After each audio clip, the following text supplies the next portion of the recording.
GS के महत्वपूर्ण question लेके हम आप लोगों के लिए आ चुके हैं। ये क्वेश्चन एग्ज़ाम ओरिएंटेड हैं। इसमें क्या है कि कोई भी फालतू की चीज़ आपको नहीं बताई जाएगी।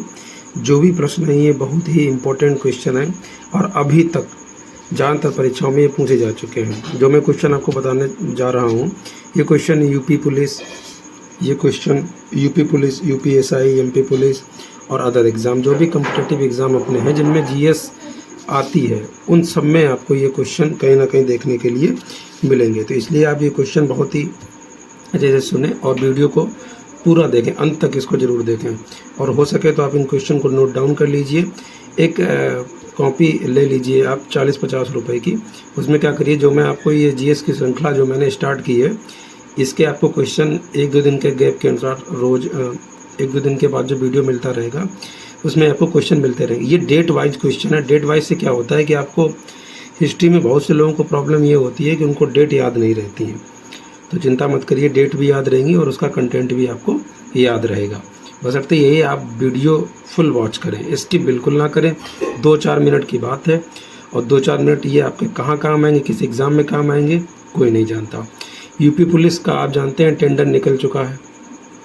यूपीएसआई, यूपी पुलिस कांस्टेबल की जैसे ही प्रक्रिया पूरी होगी, प्रक्रिया का मतलब जैसे फॉर्म वगैरह भरवा लिए जाएंगे, तुरंत यूपीएसआई का भी काम स्टार्ट हो जाएगा।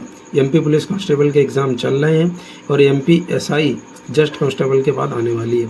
अदर एग्ज़ाम का मतलब है आप अगर आरपीएफ, चाहे आप एसआई दें और चाहे आप कांस्टेबल दें, इसमें भी आएगा।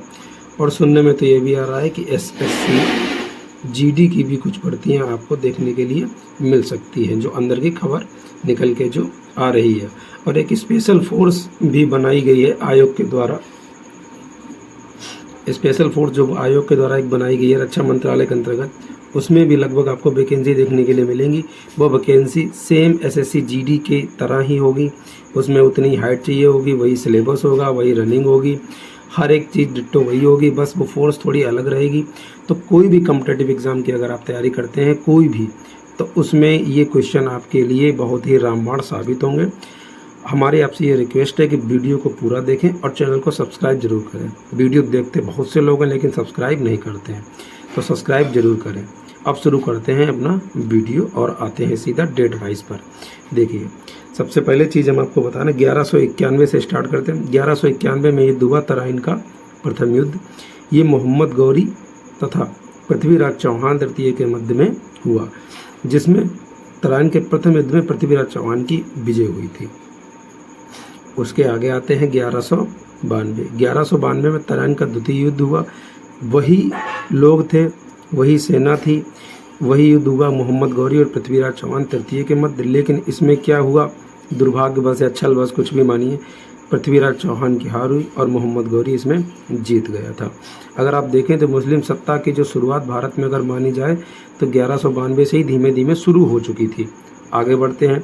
अगला युद्ध हुआ 1194 में चंदावर का युद्ध, जो जयचंद और मोहम्मद गौरी के मध्य हुआ, जिसमें जयचंद जी की हार हुई और मोहम्मद गौरी जी की जीत हो गई थी। डेट वाइज है, बहुत इंपॉर्टेंट क्वेश्चन है, चुन चुन के आपके लिए लाए ये क्वेश्चन। 1236 में, बीच वाली जो सन है, ये भी आप कहेंगे ये इतना गैप क्यों है, जो इम्पोर्टेंट है वही बता रहे हैं, ठीक है।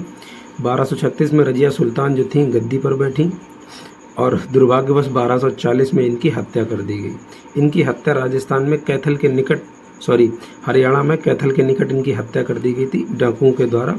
आपने गाना भी सुना होगा, रजिया गुंडों में फंस गई। सही बात है, रजिया यहाँ गुंडों में फंस गई थी। 1240 में रजिया सुल्तान की हत्या कर दी गई थी। 1236 में जो ये आप सुन रहे हैं रजिया सुल्तान को, तो आप एक चीज़ और ध्यान रखें, क्वेश्चन ऐसे पूछा जाता है कई बार कि भारत की पहली मुस्लिम महिला शासिका कौन थी, तो रजिया सुल्तान 1236 में बनी थी। उसके आगे आते हैं 1336 में संगम वंश की स्थापना हरियर और बुक्का के द्वारा की गई। इसका नाम था संगम वंश और ये कर्नाटक में कर्नाटक में ये अब इनका जो राज्य था इसका प्रचार प्रसार हुआ और यहीं पे ये कर्नाटक में था। कर्नाटक वही आप ध्यान होगा आपको, तुंगभद्रा नदी के किनारे वाला। उसके बाद आते हैं 1510 में गोवा पर पुर्तगालियों का कब्जा भी हो गया। तो 1510 में क्या हुआ, गोवा पर पुर्तगालियों का कब्जा। पुर्तगाली के जीएस में क्या होता है, जितना आप चीज़ों को रिलेट कर पाएंगे जीएस आपकी उतनी ही अच्छी होती चली जाएगी। अब यहाँ रिलेट करने वाली क्या बात है, तो आप देखें रिलेट करने वाली बात यह है कि पुर्तगाल की राजधानी क्या है, तो पुर्तगाल की राजधानी है लिस्बन। पुर्तगाल की औद्योगिक राजधानी क्या है, पुत्रजया। उसके बाद पुर्तगालियों की भारत में देन क्या क्या है, मतलब पुर्तगाली भारत में क्या क्या लेके आए, तंबाकू लेके आए, नाव लेके आए, प्रिंटिंग प्रेस लेके आए। ये सभी काम जो हैं जो पुर्तगालियों के द्वारा भारत को दिए गए। देने का मतलब ये नहीं होता गिफ्ट दिए गए, भारत द्वारा सीख लिए गए, तो पुर्तगालियों की ही ये देन है। उसके आगे आते हैं 1526 में पानीपत का प्रथम युद्ध। पानीपत का प्रथम युद्ध बाबर और इब्राहिम लोदी के मध्य हुआ। ये लोदी वंश के थे। उसके बाद तो पानीपत का प्रथम बाबर और इब्राहिम लोदी के मध्य हुआ। इसमें बाबर की जीत हुई और इब्राहिम लोदी की हार हुई। ये दिल्ली सल्तनत का पहला शासक है जो युद्ध भूमि में ही मारा गया था, इब्राहिम लोदी। लोदी वंश से संबंधित है ये। उसके आगे आते हैं 1527 में खानवा का युद्ध हुआ, 1529 में घघरा का युद्ध हुआ और 1530 में बाबर की मृत्यु हो गई। तो ये 1526 से लेकर और 1530 तक का जो पीरियड रहा, ये रहा बाबर का युद्ध। अब बाबर ने इसमें 1, 2, 3, 4 जो युद्ध लड़े हैं, तो चारों युद्ध में बाबर की ही विजय रही। इसके लिए एक ट्रिक भी है, अगर आप चाहें तो बता दें। ट्रिक ये है, पानी पीकर, खाना खाकर और चांद पे घूमने चला गया। एक युद्ध और है चंदेरी का युद्ध, वो हमने नोट नहीं किया है इसलिए क्योंकि वो इम्पोर्टेंट नहीं है। यहाँ सिर्फ इम्पोर्टेंट चीज़ों को ही हमने रखा है, क्योंकि फालतू का पढ़ने से कुछ नहीं होगा। जी साहब बहुत पढ़ चुके हैं, अब आप मेरे अकॉर्डिंग भी पढ़ लीजिए थोड़ा, ठीक है। 1539 में हुआ चौसा का युद्ध। चौसा का युद्ध शेर शाह सूरी और हुमायूं के मध्य हुआ, जिसमें जीत रही है शेर शाह सूरी की, ठीक है। उसके बाद 1540 में बिलग्राम का युद्ध हुआ। ये युद्ध भी शेर शाह सूरी और चौसा का युद्ध हुआ, जिसमें शेर शाह सूरी और हुमायूं के मध्य हुआ। इसमें शेर शाह की जीत हुई।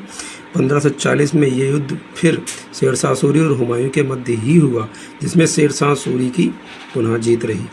ऐसा कहा जाता है कि एक दिन के लिए दिल्ली का शासक भी शेर शाह सूरी बन गया था और हुमायूं साहब यहीं से भाग गए थे।